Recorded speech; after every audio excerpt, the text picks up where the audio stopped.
Hey guys, welcome back to my channel. I am Danielle, aka Stitcherista here on YouTube, and today is Friday. No, it is not. It is Thursday. It is Thursday, January 20th, and the arbitration ended early today. It is 1:35 p.m. here, and they ended at 12:30. Let's go! It ended 45 minutes early yesterday. Today, the guy just ran out of witnesses, so as of right now, we don't have it again until the end of March. We got through it. And the last 2 days have been, uneventful, gone fine, so that's good. So, last night, I got the weight that I ordered for the bottom of the Lowry stand. So I'm going to flip you guys around and show you that in a second. But I did have a couple things. So I have notes because I have some things I want to talk about. And we're going to do a true crime story because I got time now. It's only 1:35 and Bill's not going to be home for like another 2 hours. So, Lindy Stitches. So Stephanie Webb is Lindy Stitches, and she is one of the most wonderful people in the cross stitch community. And she has a newsletter. And I get the newsletter yesterday, and it has a free cross stitch pattern in it called Sugar Plum Dreams. And so I'm going to show you the pattern. And it was stitched by Kyle. If you do not know who Kyle is, he is a member of the cross stitch community also. And he has a Flosstube channel called Stitches and Sound. And he's wonderful. Him and I actually talked before he started his Flosstube channel. He had asked me about proofreading and editing. And it just opened a channel of communication. So we have messaged back and forth, and I've sent him some stuff. He's sent me some stuff. I love him. I hope someday to be able to meet him in person at a retreat and sit with him because he cusses just like me, and absolutely all the love for Kyle. So when I saw that he had stitched this pattern, I about died. And so I messaged him and said, dude, good job, because the pattern looks wonderful. And he was like, oh my God, how are you? I'm so awful at keeping up with people. It's tough. We all have lives. We're all busy. That's why, can't have like 8,000 friends because I can barely keep up with like my husband and Jill. Right? Okay, so here is the pattern. And why is it showing that weird? It's showing it sideways. So I'm going to show you. It's called Sugar Plum Dreams. And of course it's going to flip where I can't show it to you properly. Okay. I'm just going to do it like that. Isn't it gorgeous? Okay, the horse is done in Weeks Dye Works Chris's Bonbon, which is probably my favorite brown color, brown floss color that Weeks Dye Works has. It is a beautiful variegated color, and I'm trying to see. I know I've used it in some projects. I can't see right offhand, but it is a beautiful brown. And they actually, the whole pattern calls for all Weeks Dye Works, but the Chris's Bonbon I would definitely use. Absolutely love that floss. So if you get Stephanie's newsletter, you will have gotten that pattern. So yay, Kyle. Good job, dude. Good job. Okay, so my new Lowry, remember I got the teal one. It's on its way. Love Crafts is on it. Like, it was shipped the day after I ordered it. It was shipped on Tuesday, and I keep checking the tracking because, we're all obsessive like that when we're waiting for something. And it has arrived in Harrisburg, Pennsylvania. So I'm thinking I'm going to have this on Saturday because Harrisburg, I could almost drive there and pick it up, right? It's only one state over from me. So awesome. Can't wait because that literally is the last piece of my setup for me to get. Except I was, when you watch stuff on YouTube, if you notice, videos will come up in your feed that pertain to the subject you've been watching. So I've been watching stuff on the Lowry and stitching, and this video came up where this woman bought a roll of, I want to say it's moleskin, like it's for, you can put it like over a blister to prevent your shoe from rubbing and stuff like that. She bought a roll of it and she stuck it in the clamp for the Lowry, like on the two pieces where it meets your scroll rod or Q-snap or whatever. And I'm like, that's brilliant because first of all, it's kind of grippy. Like it'll give it something to grip to, right? So I ordered a roll of that from Amazon. So I had a roll a long, long time ago. Can't find it. Can't fucking find it. So I order another one. So that's on its way. But that really is the last piece besides the actual Lowry. Okay. Let's talk about school lunches for a second. And you're gonna be like, why are we talking about that? So this morning we were supposed to get like winter weather here and we really just got rain. Thank God. Like, you know, no more snow, please. But Jill, they actually got some snow where she is because she lives in Pennsylvania. And she was messaging me saying, the kids had like her kids had 2 hours late. And she said, by the time when Miles gets to school, he's going to be eating lunch because that's the time that kindergartners have lunch. And she was talking about how, she goes, man, Marley's like school lunches are so good. Like they had some mashed potato and chicken bowl and they have pizza on Wednesdays. And she said Marley didn't want pizza. So she was like, well, you're going to be packing your own lunch then. Like, why don't you want pizza? And so it got me thinking about school lunches when I was in school. Absolutely loved school lunch. Steak subs, hamburgers, spaghetti, pizza on Fridays.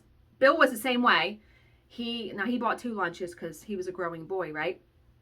Lunch was only $1 then. I don't know what it is now, but I know it's not a damn dollar. But, you know, I was broke and, you know, so here's what I did. Now, I had a boyfriend when I was in 10th grade.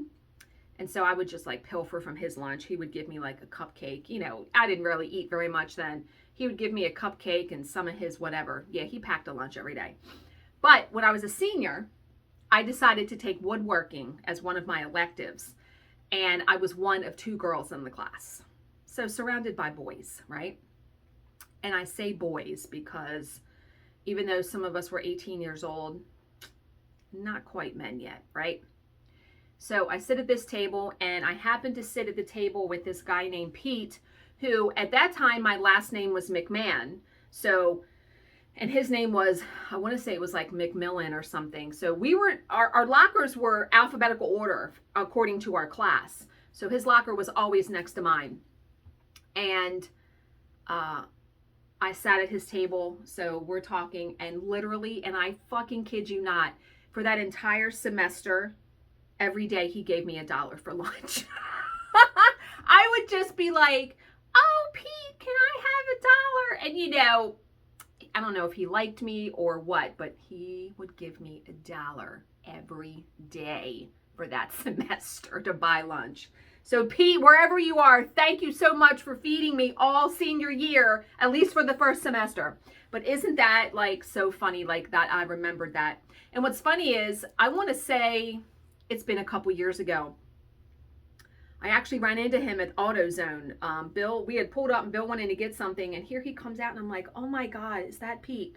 And he saw me and he waved and came over and just said hi, like, how you been? And I'm like, oh my God. It's funny, you know, because I mean, this year will be our 30th high school reunion. I've been out of high school for 30 years. Fucking kill me now. 30 years I've been out of high school. Good night. So for my mom, it's been like 50. Next year is 50 years she's been out of high school.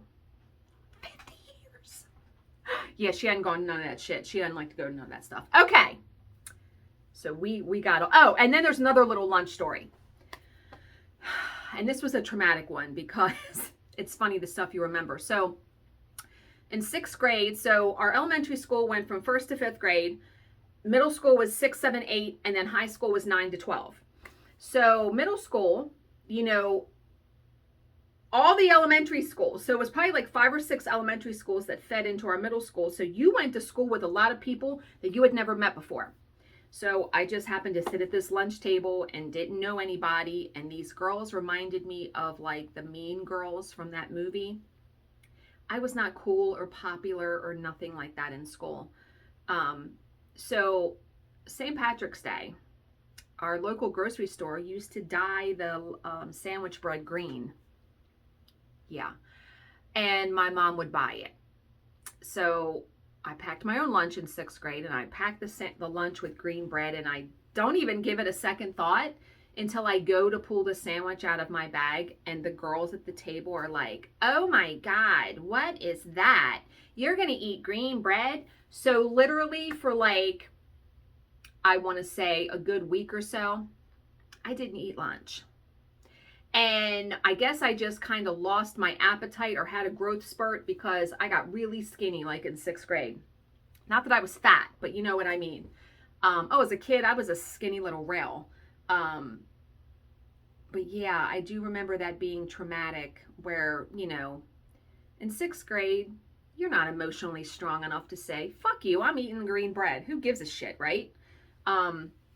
No, you're embarrassed and mortified and you I threw away the lunch. I don't know what else I had. I probably ate the rest of it. I just didn't eat the sandwich, which obviously was not enough for an entire day being at school for 6 hours. Yeah.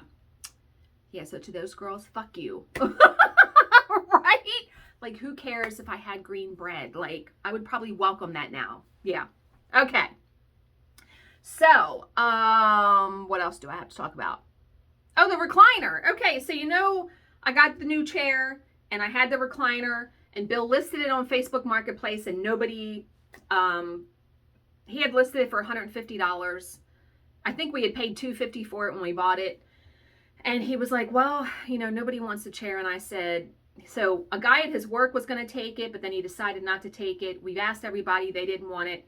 So tomorrow, Bill is off tomorrow because he's going to the boat show with his friend at, in Timonium. It's at some convention center. And he's like, well, we can just take it to Goodwill because the chair is still in excellent condition. He just didn't want to chuck it and throw it away. So we were going to take it to Goodwill. So last night when the arbitration ends and I go downstairs and he's like, oh yeah, I sold your recliner. I'm like, you did? To who? He's like, somebody responded on Facebook Marketplace and they were supposed to come pick it up tonight. He said, they offered me $75. Absolutely. We were going to get $0 for it. So $75 coming my way. And the chair is going to be going to someone's home. So that's awesome. And we don't have to take it to Goodwill. So A+++++, right? Okay. Yeah. Okay. So I got a couple things in the mail that I had ordered. So remember I said I want to hang my cross stitch finishes on the door, right? And I bought these adhesive hooks. So the hooks came in the mail, and what's nice is they came in a box, which I really like. So it's 4 hooks. They all come wrapped in plastic. I will link these down below, or I'll link them in my link tree. You can see how big they are. They're pretty big. So you hang it and you can hang the ribbon, or, you hang the whole piece on here. A 3M hook, it'll stick to the door. This is supposed to be able to handle 10 pounds of weight. None of my finishes are going to be over 10 pounds. There's no way. So I think 4 hooks, because you had to buy them in a 4. 4-pack of hooks was like $9.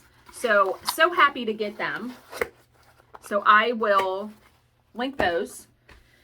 And then I think I told you I had ordered a tablet stand because how I wanted my tablet a little higher than it normally sits in the cover.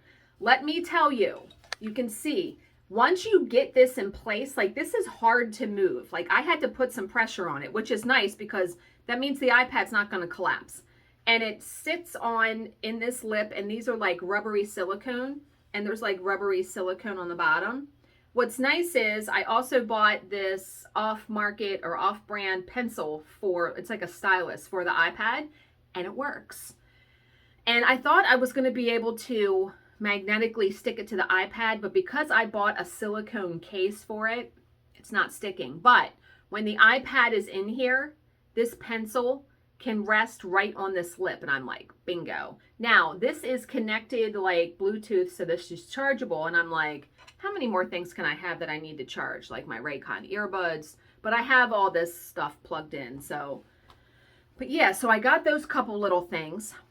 And so I'm going to flip you guys around now because I'm going to show you my stitching progress. I got a good chunk done last night while continuing to listen to the first season of Something Is Wrong, and holy moly, that story. Wow. But I wanted to show you the weight, and I redid the clamps for that with the vellum, and I have a little tip for that. So let me flip you guys around. Okay. Burning a candle. Yes, yes. Okay. So here's my progress. So I got done this whole thing last night. I'd only had a little bit done. Didn't take that long. So now I get to do the lighter green section. Okay, so the vellum, I did this flower pattern. I like it. Now, the key for me is making the corners rounded. I don't know if you can really see that because it's not focusing. Let me see. Wow, that was way too focused in. Okay, can you see? All I did was I took my scissors and I just rounded the corners. And having rounded corners, and I don't know why it's not focusing. Having rounded corners prevents it, like my hands from catching it, like from it peeling up, which is what happened to the other one. That's why the paper peeled up. So I worked on this all last night and none of the paper peeled up, and I had run this through my sticker maker. So yay. But let's take a peek. Let me turn the light on. And I want to show you the weight.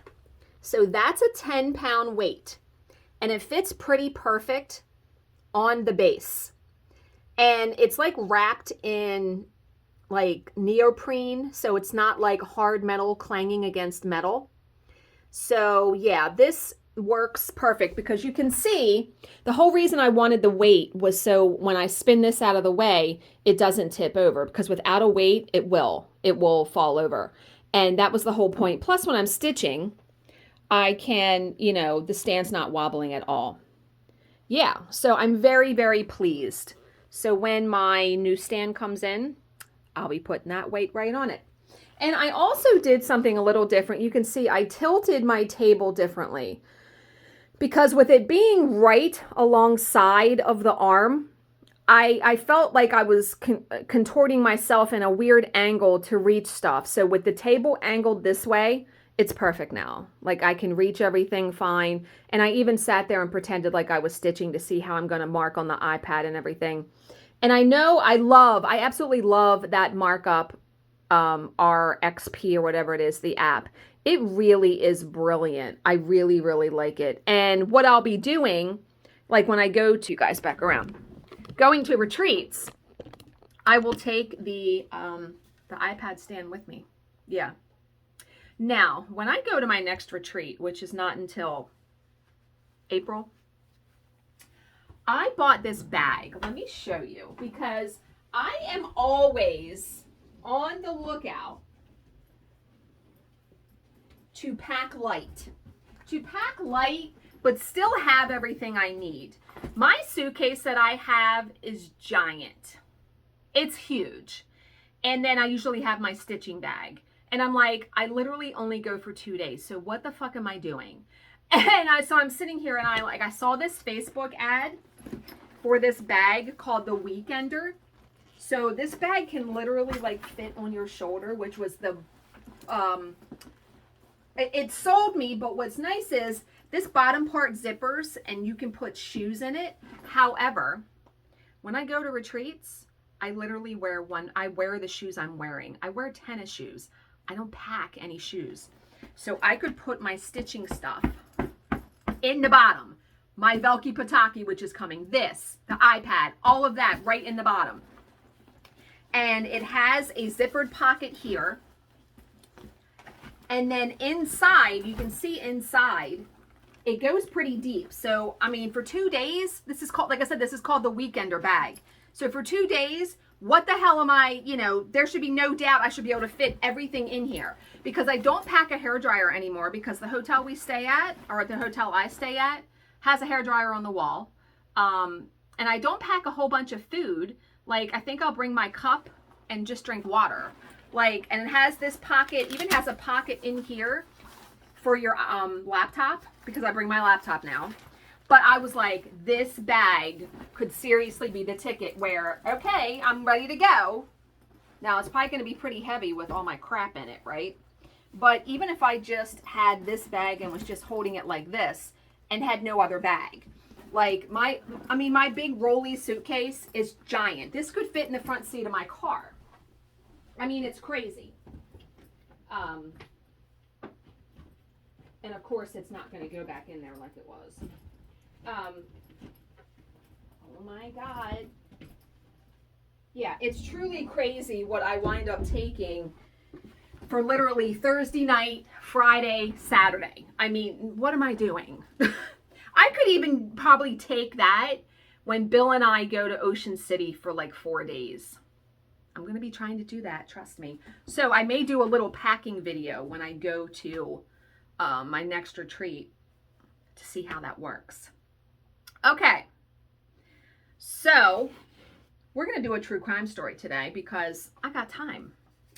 And let me turn this light off first of all.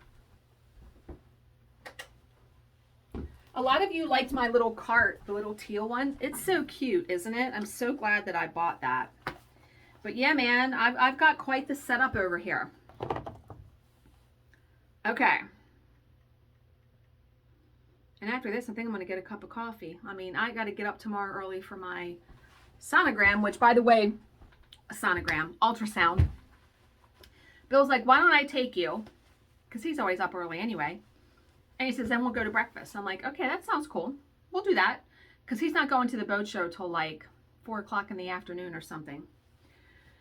So, let's see. Kindle. I need to find a new book to read. So I got a couple books downloaded, so we'll see. All right. True crime. What's today's story? Today's story is Judith Cengiz, or Cengiz. Okay. When Lindsay Jellett was just 7 years old, he was involved in a car accident, a tragic event that left him permanently and irreversibly brain damaged. Ugh. It would mean that his intellect never developed beyond that of a toddler and would restrict him to a life spent in care homes. By age 41, he was living in a rural community in the Australian state of Victoria, where his infectious grin and happy-go-lucky attitude made him popular with the locals. There was one person, though, who Lindsay hankered after more than any other, his twin sister, Judith. Her regular visits never failed to send Lindsay into raptures, so he loved her so very much, obviously. Judith Cengiz, or Cengiz, we're going to say Cengiz. Judith Cengiz was regarded as a bit of a saint by those who knew her. A single mom of 2 young children, Judith had medical problems of her own. Like her brother, she had been the victim of a serious auto wreck. And while her injuries were nowhere near as life-changing as Lindsay's, they were nonetheless debilitating, leaving her with chronic back pain. Despite these problems, Judith appeared devoted to her brother and actively involved in his care. Lindsay had a $130,000 trust fund set up to take care of his medical and personal needs, but it was Judith who did the legwork. Usually she would withdraw around $500 a month to cover expenses, an amount easily covered by the interest the account generated. So at that rate, the fund would continue to support Lindsay in perpetuity, until he passed away. However, oh boy, here we go. Because, obviously the story is about her because she's the title of the story. However, despite the benevolent front she presented to the world, Judith Cengiz was keeping a dark secret. She was a gambling addict who spent most of her evenings playing slots at the local casino. This, of course, came into conflict with her maternal responsibilities, but Judith had a plan for that. In her medicine no motherfucker, no. In her medical cabinet was a vial of chlorohydrate, a powerful knockout drug. This would be added to the cup of hot chocolate that she always served to her kids before bedtime. Really, Judith? Really? Then, once they were asleep, she would head for the gambling hall where she would spend the evening working her way through a bucket of coins. Seldom, if ever, did she end the night in profit. The highly questionable ethics of drugging her children aside, putting that aside, right? It is hard to begrudge Judith her one small pleasure in life. Given the stresses of raising her kids, caring for her disabled brother, and enduring the constant agony of her back injury, she was entitled to some kind of diversion. Absolutely. No one is saying you aren't entitled to something for yourself. However, the problem was that Judith was no longer gambling with her own money. Her losses had depleted whatever savings she had managed to accumulate over the years, so she was now dipping into her brother's trust fund. Oh boy, slippery slope here. This unusual pattern of withdrawals did not go unnoticed. In May of 1994, Judith received a letter from the state Supreme Court expressing concern over the depletion of the account. The capital was being eroded at an unsustainable rate, and the court needed an explanation. Oh my. So the trust must have been specifically set up medically for her brother. Judith was summoned to a meeting to explain the spate of withdrawals and to provide proof of expenditure. It placed her in a desperate situation. Her misuse of the trust was about to be exposed. Please don't tell me she's going to kill her brother, because I'll be heartbroken. Okay, on May 10th, 1994, Lindsay received a surprise visit from his sister. She said that she had a treat for him. They were going to spend the morning together, and then she would be taking him to lunch. Lindsay, as always, was delighted to see Judith and over the moon at the prospect of this unexpected outing, I'm sure, because he probably hardly ever left the facility, right?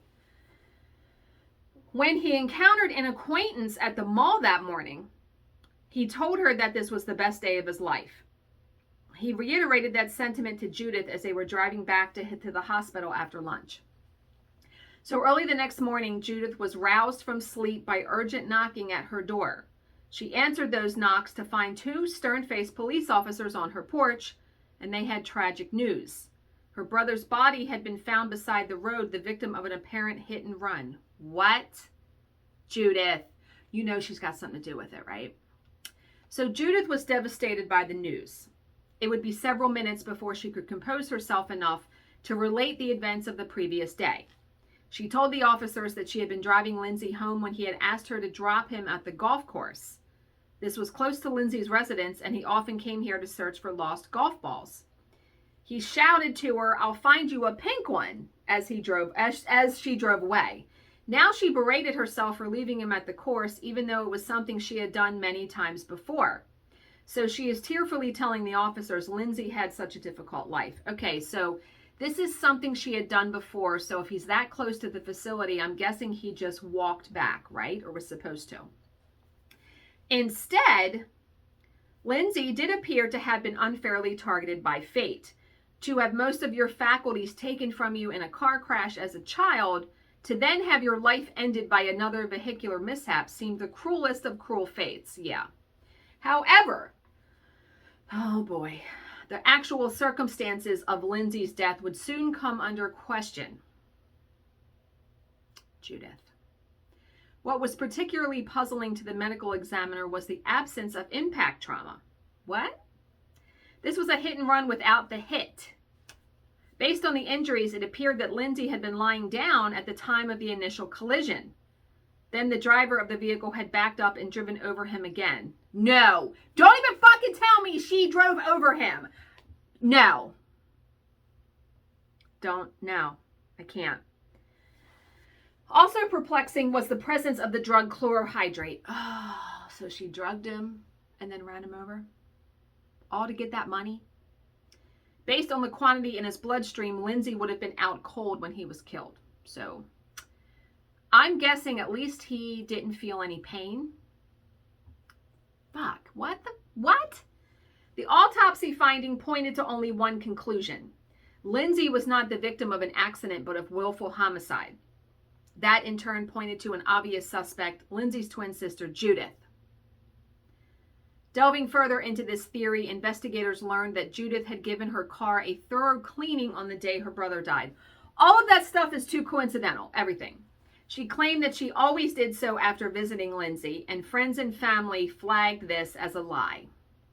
So no, you didn't, Judith.